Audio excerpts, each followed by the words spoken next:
Hello, my name is Katie and welcome to my video.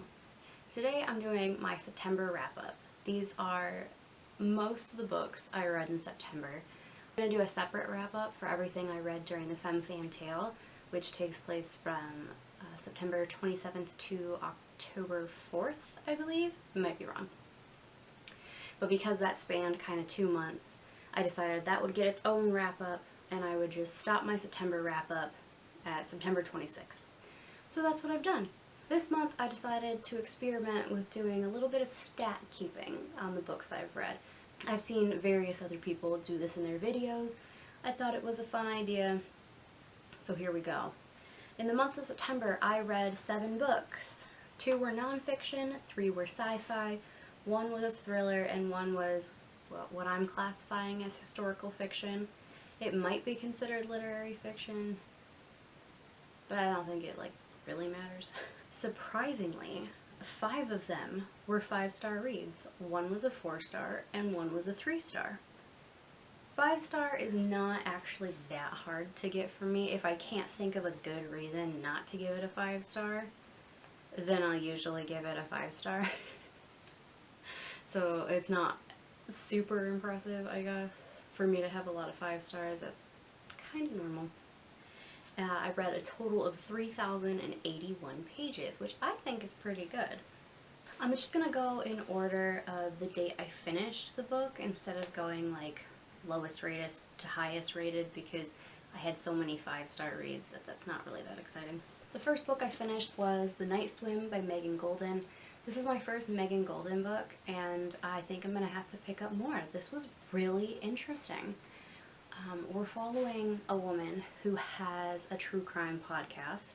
She is working on season 3 of the podcast, and she's covering live the trial of this man who's been accused of rape.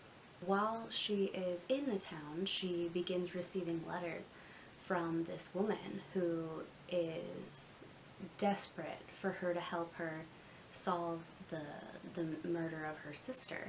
In this same town, some 20 years earlier, this teen girl died, and the police just classified it as an accident. She just died while she was swimming.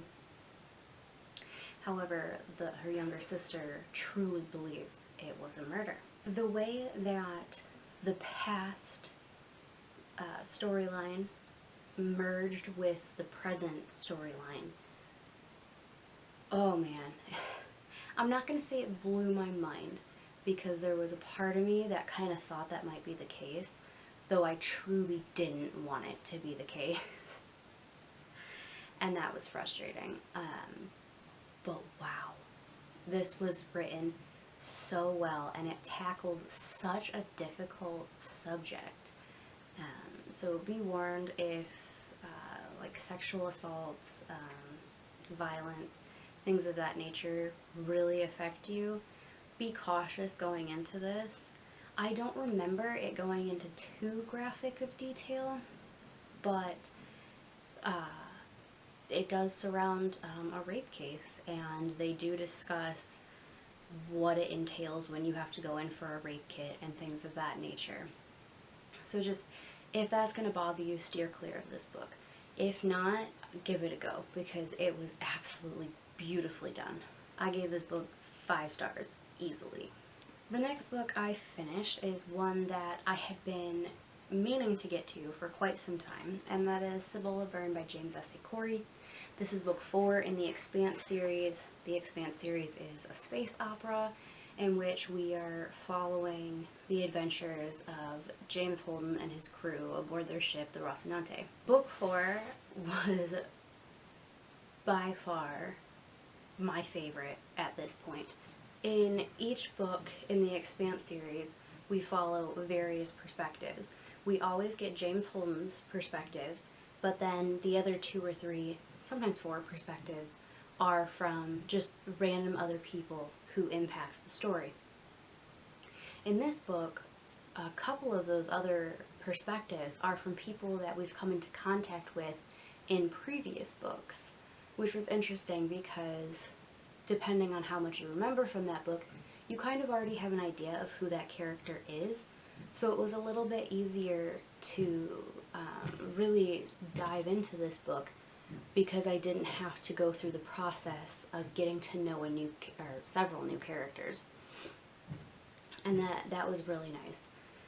There was also just a lot of high stakes in this, and there were certain aspects that did seem to mimic the real world a little bit. Like at one point we have two different groups of people fighting over certain resources, but the planet that they're on itself is having a lot of trouble, and that is like the bigger threat, but nobody seems to want to acknowledge it.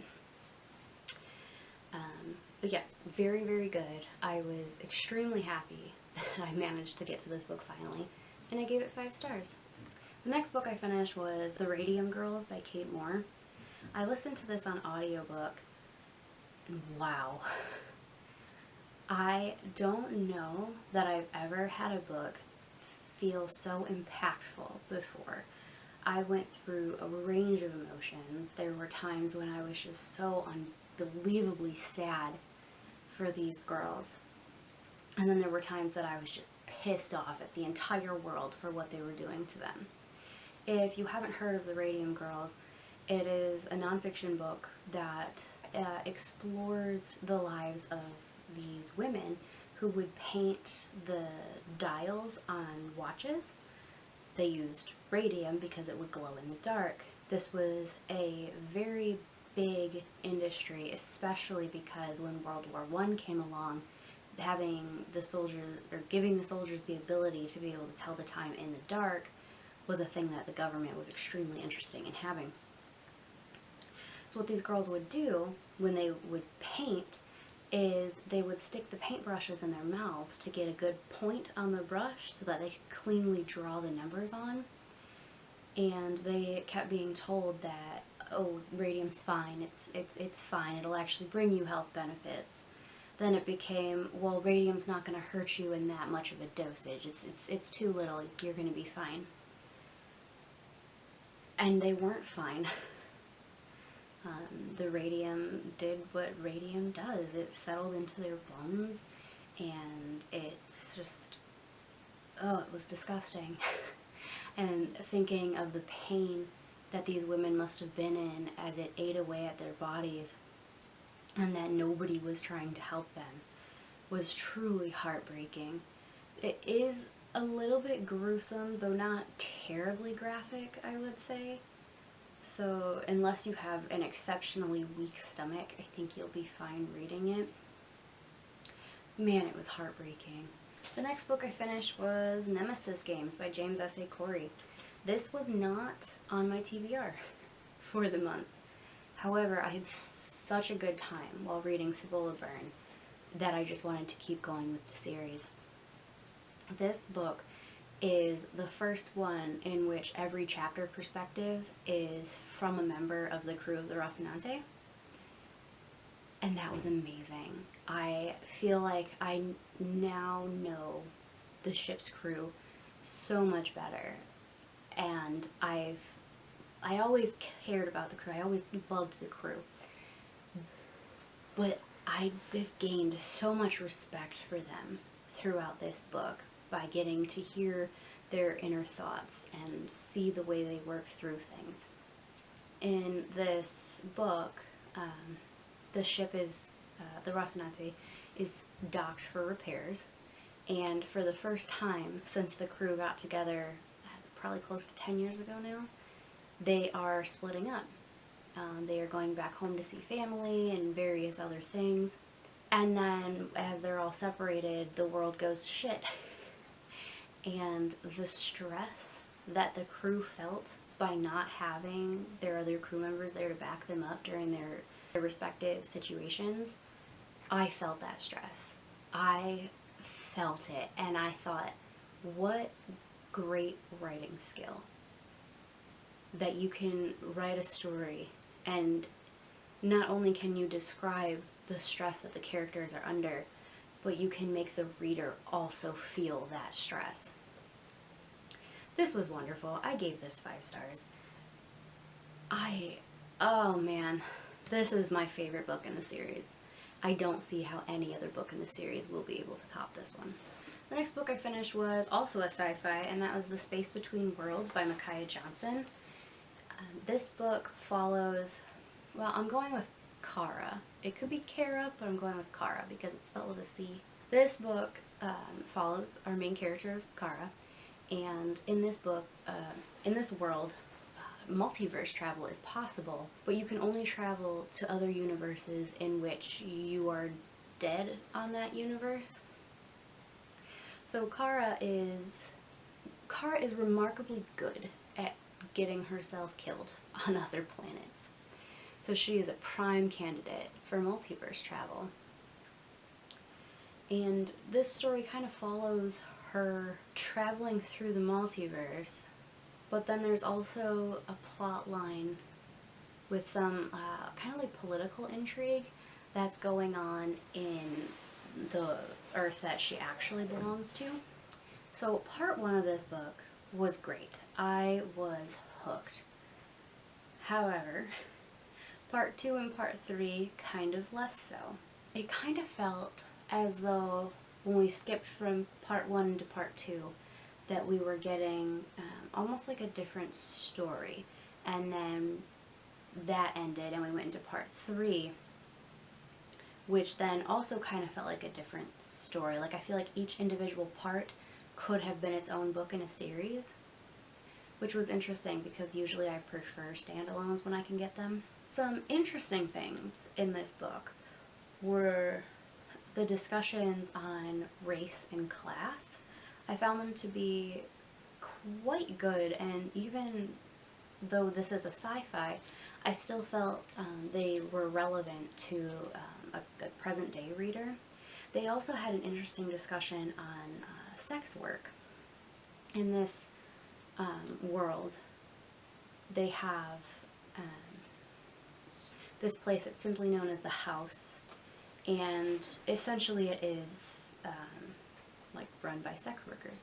However, they are called providers, not prostitutes, and they play a rather large role in maintaining the peace in this town, which I found very interesting. They discussed that a lot of the times the providers aren't even really providing sex, they are also providing just comfort.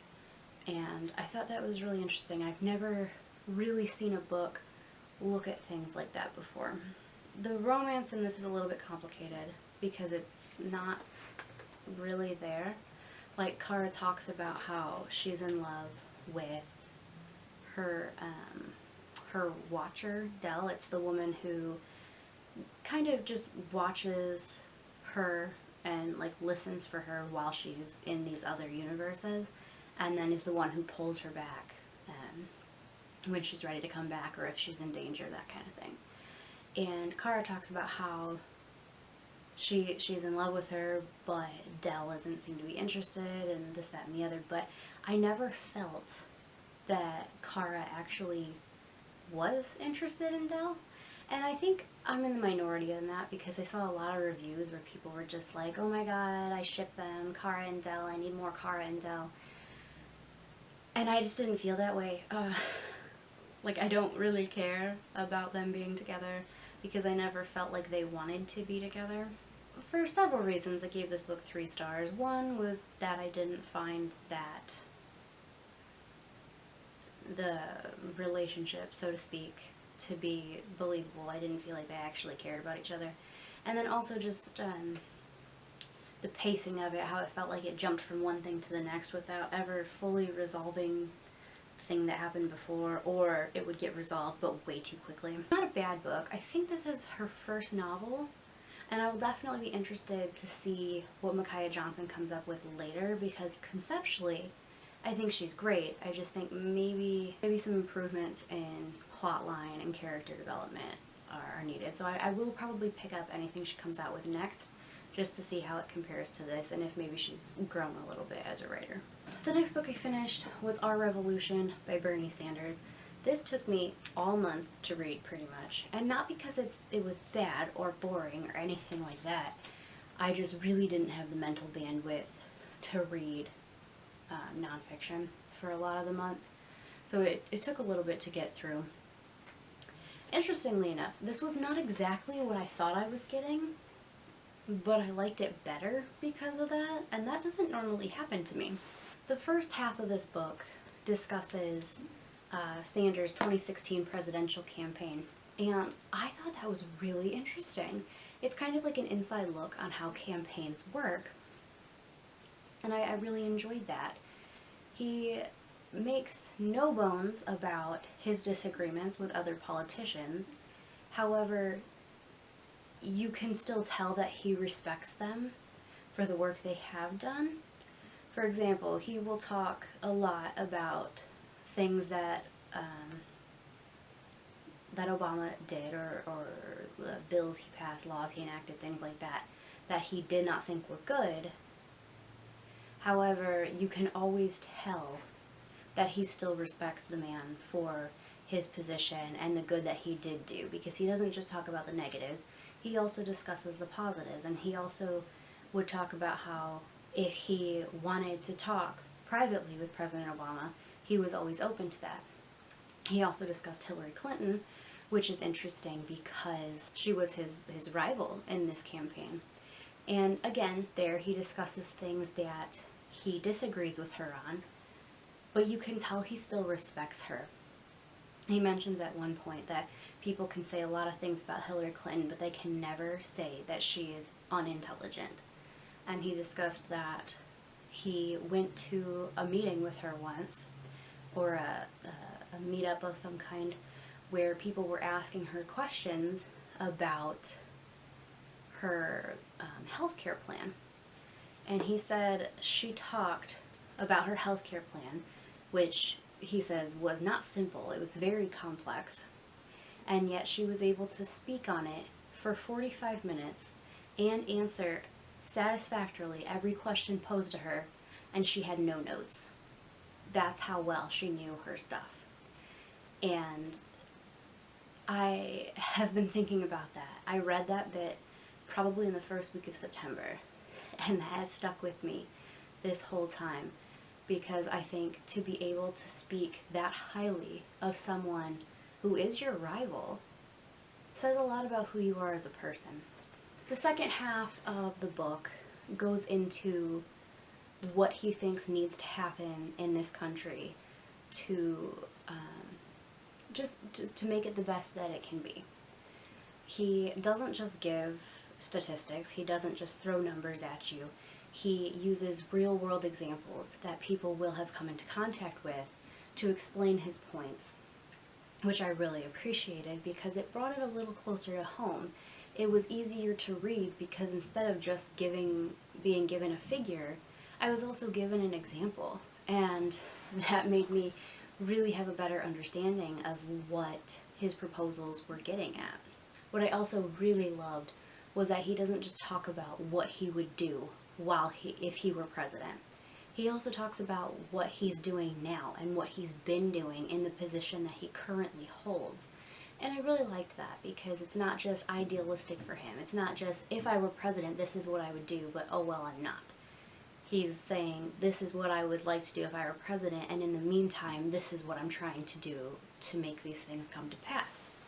And I really enjoyed that about, the book, but also about him as a person. The other thing that surprised me was this was surprisingly funny at times. Like, Bernie Sanders can be quite the sarcastic person, and I don't know why I didn't expect that, because I've heard him speak before. I just didn't realize it would come across so well in his writing, but it does. I gave this book 4 stars, and the main reason I gave it 4 stars was because there is no, reference section. And it's not that I distrust, the numbers and things he's presenting, especially because a lot of them came directly from proposals he wrote. But it would be nice if I could verify things for myself. And so because that wasn't there, I didn't feel like I could give it 5 stars.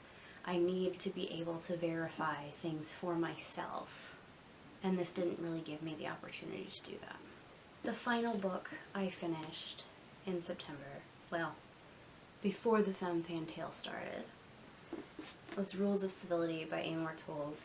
This was beautiful. Olive from the book Olive has been raving about this book for as long as I've been watching her channel.